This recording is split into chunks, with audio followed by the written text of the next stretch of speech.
भाई सुन लो, मैं भी आ रहा हूँ राम मंदिर में। है औकात तो रुक के दिखा देना तुम। योगी खुद एक गुंडा है, उसकी हिस्ट्री देखो।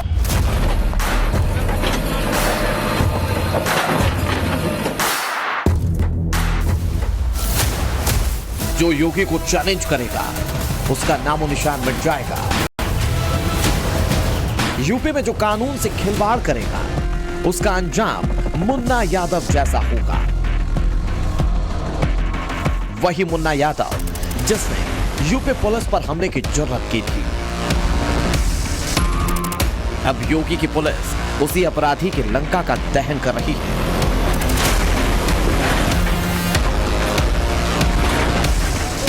यह मुन्ना यादव के जुर्म की दुनिया थी। इसी घर से उसकी दहशत का कारोबार चलता था, मगर अब सब कुछ खाक में मिल चुका है।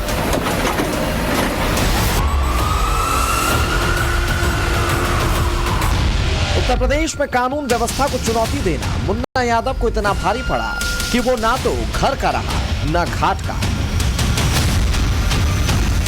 मुन्ना यादव के जिस घर को जमींदोज किया गया वो कोई मामूली घर नहीं था। उसकी कुछ पुरानी तस्वीरों के जरिए हम आपको बताते हैं कि क्यों इस घर को मुन्ना यादव के जन्म की दुनिया हम कह रहे हैं। यह मुन्ना यादव का वॉच सेंटर है, करीब 40 फीट ऊंचा। इस लोकेशन से मुन्ना यादव करीब 2 किलोमीटर की दूरी तक नजर रखता था। इतना ही नहीं, वॉच सेंटर की दीवार पर चारों तरफ होल्स बनाए गए थे। इनके जरिए मुन्ना यादव और उसका बेटा फायरिंग करता था। मुन्ना यादव के आलीशान मकान में 10 से ज्यादा सीसीटीवी कैमरे लगे थे। हर कोने पर, हर एंगल पर 24 घंटे वीडियो, हर आने जाने वाले पर बारीकी से नजर रखी जाती थी। कोई भी गांव वाला मुन्ना यादव के इस मकान में नहीं घुस सकता था। उसकी मर्जी के बगैर तो कोई शख्स इस घर के आसपास तक नहीं फटक सकता। मगर अब हिस्ट्री शीटर मुन्ना यादव का यह साम्राज्य मिट्टी में मिल गया है। योगी सरकार की कानून व्यवस्था को चुनौती देना मुन्ना यादव की सबसे बड़ी गलती साबित हुई।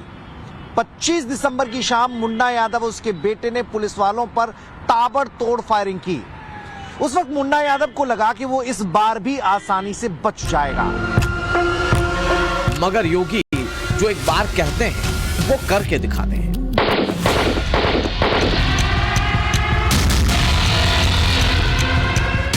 उन्होंने अपराधियों के खात्मे की कसम खाई है, तो फिर मुन्ना यादव भी कहां बचने वाला था। 25 दिसंबर को ही वो पकड़ा गया था। अब साल के पहले दिन यानी 1 जनवरी 2024 को मुन्ना यादव और उसके बेटे को पुलिस मेडिकल जांच के लिए अस्पताल लाई। इस दौरान उन दोनों के चेहरे की हवाइयां उड़ी हुई नजर आई थी। जिस मुन्ना ने पुलिस को गोली मारते वक्त सोचा था कि उसकी दबंगई के किस्से पूरे उत्तर प्रदेश में मशहूर होंगे, वो अब जान की भीख मांग रहा है। हमारे बीच चौराहे में मार दो जाए, लेकिन हमें इस तरीके से किया जाए, हमें न्याय मिला है। मिला कार हमारा भाई मारा गया। दरअसल 25 दिसंबर को कुछ पुलिस वाले मुन्ना यादव के घर पहुंचे थे। हत्या के एक केस में कोर्ट के ऑर्डर के बाद उसकी गिरफ्तारी होनी थी, मगर सीसीटीवी कैमरे के जरिए जैसे ही मुन्ना यादव ने पुलिस को देखा, अपने बेटे के साथ मिलकर उसने पुलिस पर फायरिंग शुरू कर दी। इस फायरिंग में एक सिपाही सचिन राठी को गोली लग गई और बाद में इलाज के दौरान सचिन राठी की मौत हो गई। और उसी दिन से मुन्ना यादव की बर्बादी का काउंटडाउन भी शुरू हो गया। पहले उसकी और उसकी बेटे की गिरफ्तारी हुई, फिर उसकी संपत्ति का पता लगाया गया। जिला प्रशासन ने पैमाइश कराई और अब उसकी अपराध की लंका में योगी आदित्यनाथ ने बुलडोजर चलवा दिया।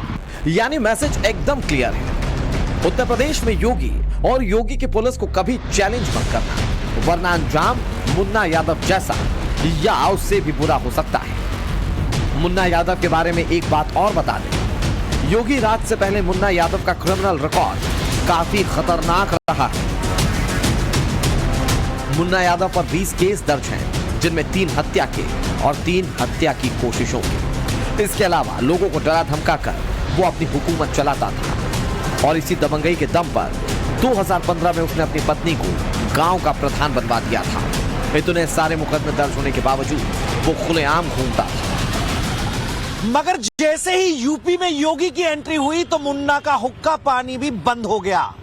डर के मारे उसने घर से निकलना बंद कर दिया। घातक हथियारों के साथ वो अपने घर में छिपकर बैठ गया और 25 दिसंबर को उसने योगी आदित्यनाथ को चुनौती देकर अपनी जिंदगी की सबसे बड़ी गलती कर दी। अब मुन्ना यादव इस हालत में नहीं है कि वो किसी भी तरह की गलती कर पाए। योगी की पुलिस ने उसका इलाज कर दिया है। अपने बेटे के साथ वो सलाखों के पीछे है और जिस घर को उसने अपने जुर्म का अड्डा बना रखा था वो मिट्टी में मिल चुका है। मुन्ना यादव की तरह योगी को चैलेंज करने की गलती गाजियाबाद के मसूरी इलाके में रहने वाले वसीम ने भी की थी। किसी यूट्यूब चैनल के सवालों का जवाब देते वक्त वसीम अपनी जुबान पर काबू नहीं रख पाया और उत्तर प्रदेश के मुख्यमंत्री योगी आदित्यनाथ के लिए अपशब्द बोल गया। योगा आसमान से आया है। योगी की सरकार में गुंडागर्दी खत्म नहीं है। योगी खुद गुंडा है। योगी खुद गुंडा है। मैं कह रहा हूँ चलो करो मेरे पे केस। योगी खुद एक गुंडा है। उसकी हिस्ट्री देखो, उसका रिकॉर्ड देखो, उसकी एफआईआर देखो। मेरा नाम मोहम्मद वसीम।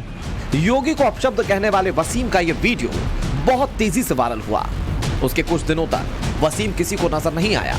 फिर अचानक एक दिन वो पुलिस के शिकंजे में दिखा और वो भी इस हालत में।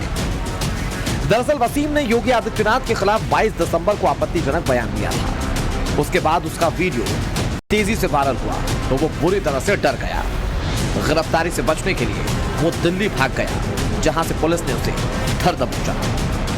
और उसके बाद वसीम की सारी सेखी निकल गई। जो शख्स कुछ दिन पहले कैमरे के सामने आकर यूपी के सीएम योगी आदित्यनाथ को चैलेंज कर रहा था, पुलिस की गिरफ्त में आते ही वो भीगी बिल्ली नजर आ रहा था। यानी वसीम को इस बात की समझ आ चुकी थी कि उत्तर प्रदेश के सीएम योगी आदित्यनाथ को चैलेंज करके उसने बड़ी गलती कर दी। अपनी उसी गलती की वजह से वसीम अब सलाखों के पीछे पहुंच गया है। योगी आदित्यनाथ का स्टैंड एकदम क्लियर है। अगर कोई भी गलत बात या किसी अफवाह के जरिए माहौल बिगाड़ने की कोशिश की गई तो वसीम की तरह जेल में जाना पड़ेगा और जेल की रोटी खानी पड़ेगी। इस बात का अंदाजा शायद गोंडा के रहने वाले ताहर सिंह और ओम प्रकाश मिश्रा को नहीं था। इसीलिए इन दोनों ने भी योगी को चैलेंज करने की गलती कर दी। ताहर सिंह और ओम प्रकाश मिश्रा ने कुछ दिन पहले देवेंद्र तिवारी नाम के एक शख्स को धमकी भरा ईमेल भेजा था। उस ईमेल में राम मंदिर, योगी आदित्यनाथ और एसटीएफ के चीफ को उड़ाने की धमकी दी गई थी। देवेंद्र तिवारी ने बताया था कि ईमेल भेजने वाले ने खुद को पाकिस्तानी खुफिया एजेंसी आईएसआई का एजेंट बताया है, जिसके बाद जांच एजेंसीज हरकत में आ गई और बीती रात लखनऊ से ये दो शख्स गिरफ्तार किए गए। दोनों की पहचान गोंडा के ताहर सिंह और ओम प्रकाश मिश्रा के तौर पर हुई है। और जब पुलिस ने इन दोनों से पूछताछ की तो कई चौंकाने वाली बातें पता चली। पुलिस के मुताबिक इस पूरे घटनाक्रम का मास्टरमाइंड वही देवेंद्र सिंह है जिसने पुलिस को धमकी वाले ईमेल की खबर दी थी। देवेंद्र सिंह भारतीय किसान मंच और भारतीय गौ परिषद नाम की एनजीओ का अध्यक्ष है। बताया गया कि देवेंद्र सिंह ने सुरक्षा पाने और बड़ा नेता बनने के लिए ये साजिश रची और खुद के कर्मचारियों से ही राम मंदिर और योगी आदित्यनाथ के खिलाफ धमकी भरा मेल करवाया था। मगर ये आरोपी योगी की पुलिस की आंखों में ज्यादा देर तक धूल नहीं झोंक पाए। दर बदर भटकने के बाद लखनऊ से दोनों आरोपियों की गिरफ्तारी हो गई। मेरा नाम ताहर सिंह, पिताजी का नाम श्री पृथ्वीराज सिंह, गांव का नाम बिशंबरपुर, थाना धानेपुर, जिला गोंडा। ओम प्रकाश मिश्रा, सनाब भरत भुआल मिश्रा, निवासी भैरमपुर, कटरा बाजार, गोंडा। इन आरोपियों की गिरफ्तारी से साफ है कि योगी सरकार अपराधियों को सजा देते वक्त ना तो उनका धर्म देखती है ना ही उनकी जाति। योगी आदित्यनाथ की नजर में हर एक अपराधी बराबर है और ये फॉर्मूला राम राज का है। राम राज में भी सबके लिए बराबरी का न्याय था। वहां भी कोई रसूखदार आदमी किसी गरीब पर अत्याचार करके बच नहीं सकता। सीएम योगी आदित्यनाथ भी उसी रास्ते पर हैं। वो यूपी में राम राज लाना चाहते हैं, इसीलिए अपराधी थर थर कांप रहे हैं। राम राज से याद आया कि सियासी गलियारे से भी किसी ने योगी आदित्यनाथ को चैलेंज किया है। चैलेंज करने वाले नेता का नाम इरफान अंसारी है। झारखंड की जामताड़ा सीट से ये कांग्रेस विधायक है। पहले ये सुनिए कि उन्होंने योगी आदित्यनाथ के लिए क्या कहा है। मैं कहना चाहता हूँ, योगी को कहना चाहता हूँ, ए योगी सुन लो, मैं भी आ रहा हूँ राम मंदिर में, है औकात तो रुक के दिखा देना तुम। मैं जाऊँगा राम मंदिर, बेवजह सारे राम मंदिर, राम भगवान राम सबका है। दरअसल इरफान की एक खींच राम मंदिर को लेकर है। राम मंदिर की प्राण प्रतिष्ठा कार्यक्रम के लिए विश्व हिंदू परिषद और आरएसएस के कार्यकर्ता घर घर जाकर लोगों को आमंत्रण दे रहे हैं। बस इसी बात से इरफान अंसारी बौखलाए हुए हैं। उन्हें यह बात हजम नहीं हो रही है कि आखिर योगी आदित्यनाथ सब कुछ इतने अच्छे तरीके से कैसे मैनेज कर रहे हैं। इसीलिए वो योगी को चुनौती देने की जुर्रत कर रहे हैं। योगी सुन लो, राम के नाम पर बुलडोजर चला रहे हो ना। आ रहा हूँ मैं, चाबी लेके बुलडोजर लेके आ रहा हूँ, वेट करो। बुलडोजर गरीब को जो दहशत आप पैदा कर दिए हो, गरीब का घर उजाड़ रहे हो, गरीब के आस्तियानों को उजाड़ने का प्रयास कर रहे हो, ये भगवान राम तुम्हें माफ नहीं करेगा। योगी आदित्यनाथ के सत्ता संभालने के बाद से ही उत्तर प्रदेश की कानून व्यवस्था में बड़ा बदलाव हुआ है। जहां पहले 24 घंटे अपराधियों का खौफ रहता था, अब वहां के सारे अपराधी खौफ में हैं।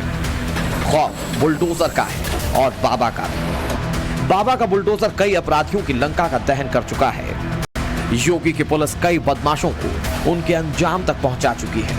अब जो गिने चुने बदमाश बचे हैं, उनके सामने सिर्फ और सिर्फ एक ही ऑप्शन है, खुलकर पुलिस के सामने पहुंचकर सरेंडर कर दें, क्योंकि योगी को चैलेंज करना भारी पड़ सकता है। Bureau report, times now, Navbharat.